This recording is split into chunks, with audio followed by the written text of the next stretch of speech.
جب بھی ہم کسی کو بھیک مانگتا ہوا دیکھتے ہیں تو سب سے پہلے ہمارے دماغ میں ایک آٹومیٹک ریئیکشن میں یہ بات آتی ہے کہ ہم ان کو کیوں دیں.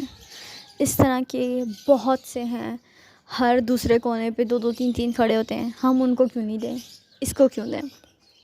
اب اس میں ڈفرینٹ چیزیں ہو سکتی ہیں. کبھی کچھ ہوتے ہیں پیرالائزڈ، کبھی کچھ ویزیبلی بیمار ہوتے ہیں، ان کی اپیرنس میں کچھ ایسا ہوتا ہے جس کی وجہ سے جو ہمیں اپیل کرتے ہیں نارمل دوسرے مانگنے والوں سے زیادہ. سب سے زیادہ جو ہم لوگوں کو بھیک دیتے ہیں وہ تب دیتے ہیں جب ان کے پاس، ان کے ہاتھ میں کوئی بچہ ہو، ان کی گود میں ہو، ان کے سائڈ میں کھڑا ہوا لیٹا ہوا ہو. تب ہماری سب سے زیادہ ایک طرح سے ہماری سمپیتھیٹک نیچر کو اس طرح سے ٹارگٹ کر لیا جاتا ہے. ہم دیکھتے ہیں یہ بچہ یہ ڈیزرو نہیں کرتا جو اس کے ماں باپ کر رہے ہیں.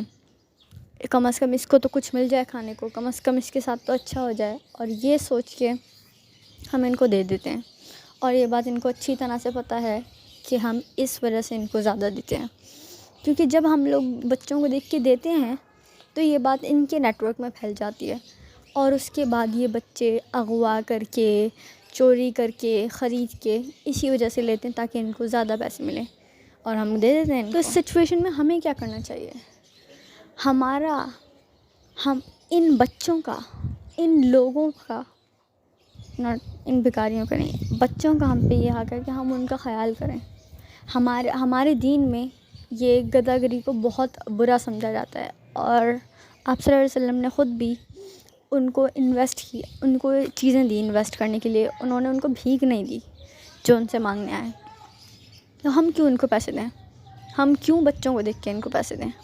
تو غلط بات ہے نا. ہم ان کو آئیڈیا دے رہے ہیں کہ ہاں یہ صحیح ہے، تمہارے پاس بچے ہوں گے تو ہم تمہیں پیسے دیں گے، اور یہ سب اب یہ کریں گے کیونکہ ان سب کو بھی پیسے چاہیے.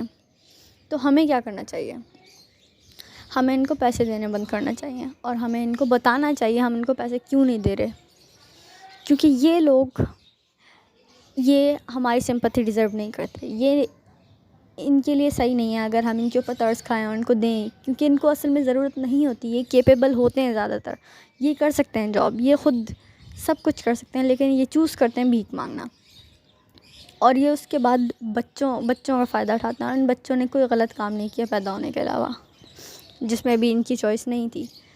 تو اس کام کو روکنے کے لیے ہمیں سب سے پہلے تو ان کو، جب بھی ہم ان کو دیکھیں، ہمیں انہیں ایک طرح سے ڈانٹنا چاہیے، سختی سے ہمیں انہیں بتانا چاہیے کہ ہم ان کو کیوں بھیک نہیں دے رہے، اور ان کو نہیں دینا چاہیے. ہمیں ایز اے سوسائٹی ہم ان کو دکھائیں کہ اگر تمہارے پاس بچے ہوں گے، اگر تم بچوں کو ایکسپلائٹ کرو گے تو ہم تمہیں 1 روپیہ نہیں دیں گے. جب ہم اس طرح کریں گے تو ان کو سمجھ آ جائے گا کہ بچوں کو یوز نہیں کرنا چاہیے، اور اس کے بعد یہ ان بچوں کو ڈرگ کر کے اپنے پاس رکھنا، اور ان کو خریدنا، اور ان کو کڈنیپ کرنا کم کرتے کرتے ختم کر دیں گے. ایز اے سوسائٹی، اپنی سوسائٹی کے بچوں پہ ان کا حق ہے ہمارے اوپر، اور ہمیں ان کی ہیلپ کرنی چاہیے جس بھی طرح ہم کر سکیں. اور یہ سب سے کم چیزیں جو ہم کر سکتے ہیں، صرف بولنا، صرف ڈانٹنا، صرف پیسے نہ دینا. So why don't we do that? Thank you for watching.